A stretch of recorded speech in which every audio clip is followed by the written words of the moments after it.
کہنا چاہ رہا تھا کہ یہ جھوٹی شان بنانے سے کچھ نہیں ہوگا، یہ جھوٹی شان بنانے سے کچھ نہیں ہوگا، کسی پہ انگلی اٹھانے سے کچھ نہیں ہوگا، یہ جھوٹی شان بنانے سے کچھ نہیں ہوگا، کسی پہ انگلی اٹھانے سے کچھ نہیں ہوگا۔ ہماری شان ہے سنت پہ عمل کرنے سے، یہ خالی نام رکھانے سے کچھ نہیں ہوگا، یہ خالی نام رکھانے سے کچھ نہیں ہوگا۔ اور گئے میت میں نماز جنازہ پڑھ نہ سکے، گئے میت میں نماز جنازہ پڑھ نہ سکے، قبر پہ مٹی گرانے سے کچھ نہیں ہوگا، قبر پہ مٹی گرانے سے کچھ نہیں ہوگا۔ اور بھائی چارے کا سبق میرے نبی سے سیکھو۔ آپ سب کی توجہ، اہل اسٹیج کی بھی توجہ کہ بھائی چارے کا سبق میرے نبی سے سیکھو۔ فضا میں زہر ملانے سے کچھ نہیں ہوگا، فضا میں زہر ملانے سے کچھ نہیں ہوگا۔ اور کچھ اگر بننا ہے حضرت عمر کے جیسے بنو، کچھ اگر بننا ہے مفتی صاحب، کچھ اگر بننا ہے حضرت عمر کے جیسے بنو۔ ابو جہل کے گھرانے سے کچھ نہیں ہوگا، ابو جہل کے گھرانے سے کچھ نہیں ہوگا۔ اور رسی اللہ کی پکڑو ذرا مضبوطی سے، رسی اللہ کی پکڑو ذرا مضبوطی سے۔ خود کو فرقوں میں بٹانے سے کچھ نہیں ہوگا، خود کو فرقوں میں بٹانے سے کچھ نہیں ہوگا۔ اور یہ لائن تھوڑا کڑوی ہے لیکن کہوں گا کہ عقیل چھوڑ دی نماز 5 وقتوں کی، عقیل چھوڑ دی نماز 5 وقتوں کی، صرف میلاد کرانے سے کچھ نہیں ہوگا، صرف میلاد کرانے سے کچھ نہیں ہوگا۔ میں بڑے ادب اور احترام کے ساتھ میں درخواست کروں گا حضرت مولانا سفیان صاحب قاسمی گلبیا، میں ان سے بڑے ادب اور احترام کے ساتھ درخواست کروں گا کہ وہ مائک پر آئیں اور اپنے بیانات سے ہم سب کے دلوں کو روشنی بخشیں۔ حضرت مولانا سفیان صاحب قاسمی۔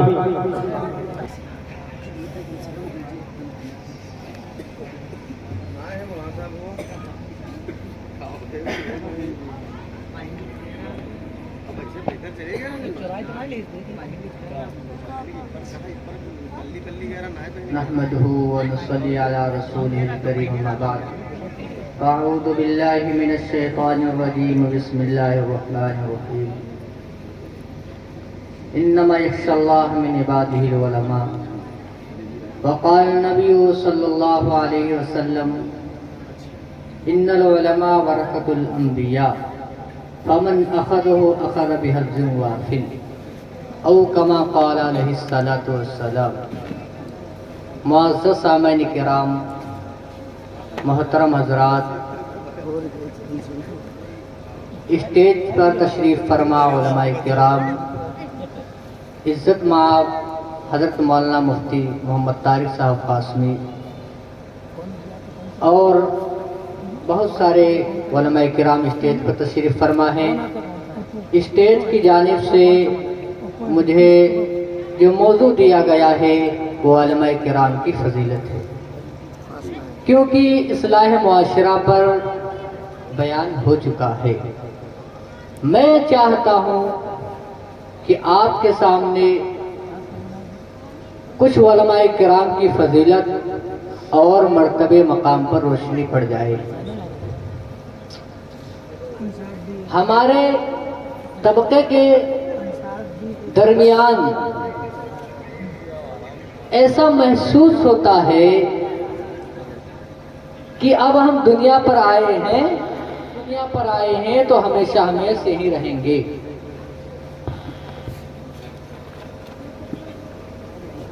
کہاں ہے؟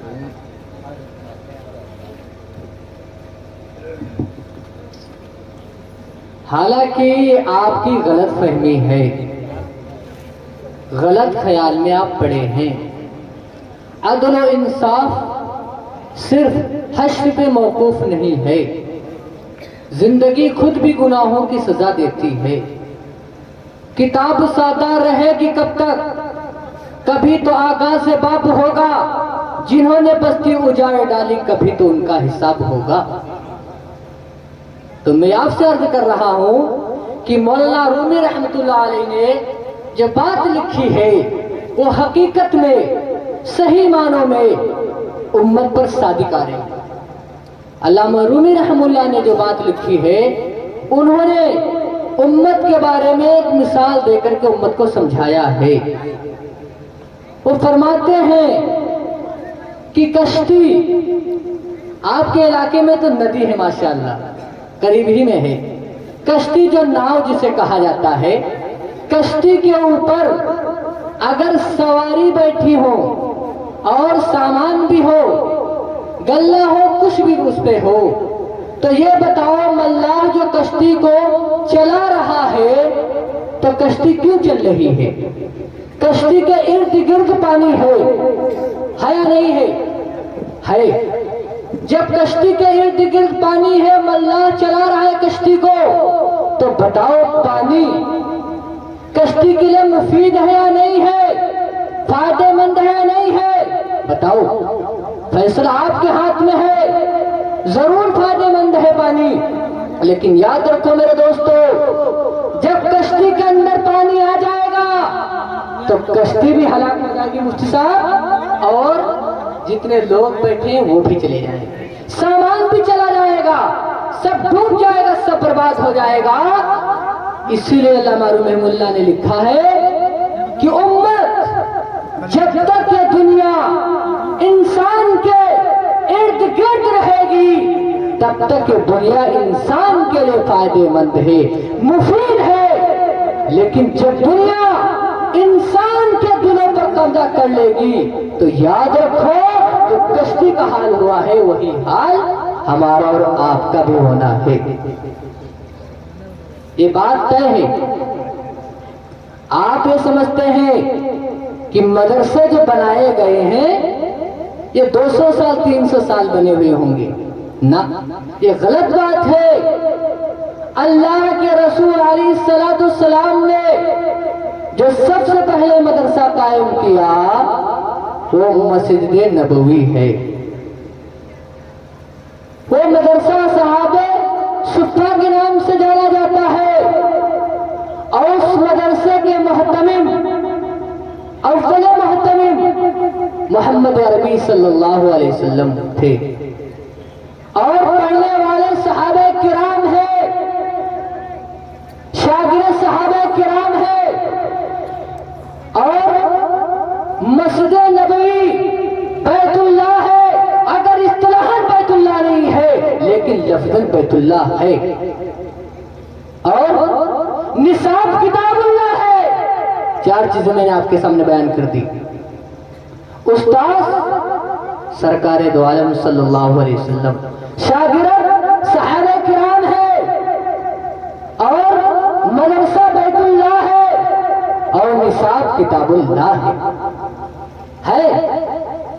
لیکن بتاؤ کہ صحابہ کرام کی جماعت وہ جماعت ہے کہ اگر آقا نامدار تاجدار مدینہ صلی اللہ علیہ وسلم کے شاگردوں پر روشنی ڈالی جائے یا ایک شاگرد کو دیکھا جائے، وہ صحابہ رسول جسے دنیا جانتی ہے، بہت مشہور صحابی ہے سیدنا ابو ہریرہ رضی اللہ تعالی عنہ، عبد الرحمن ابن سخر الدوسی، ان کا ایک پورا نام بنتا ہے، لیکن یہ ایسے صحابہ رسول ہے کہ پورے ذخیرہ حدیث اٹھا کر کے آپ دیکھ لیجئے، شاید کہ کوئی ایسی حدیث آپ کو نہ ملے کہ جس پر ان کا نام نہ نقل کیا گیا ہو، یہ راوی نہ ہو۔ ہر حدیث کے سبحان پر حضرت ابو ہریرہ رضی اللہ تعالیٰ کا نام آپ کو ملے گا، لیکن جب اللہ تبارک تعالیٰ نے ان سب کو، اللہ تبارک تعالیٰ نے رسول کا شاگرد بنایا، تو بتاؤ امتحان کون لے گا؟ امتحان تو لیا جاتا ہے جب استاد مدرسے بچوں کو پڑھاتا ہے تو سالانہ امتحان بھی ہوا کرتا ہے، ہوتا ہے، ششماہی امتحان بھی ہوا کرتا ہے، جیسے آج کل کالجوں میں ہوا کرتا ہے۔ تو یاد رکھو پڑھانے والا دونوں جہان کا سردار ہے، جس کے بارے میں اللہ تبارک تعالیٰ نے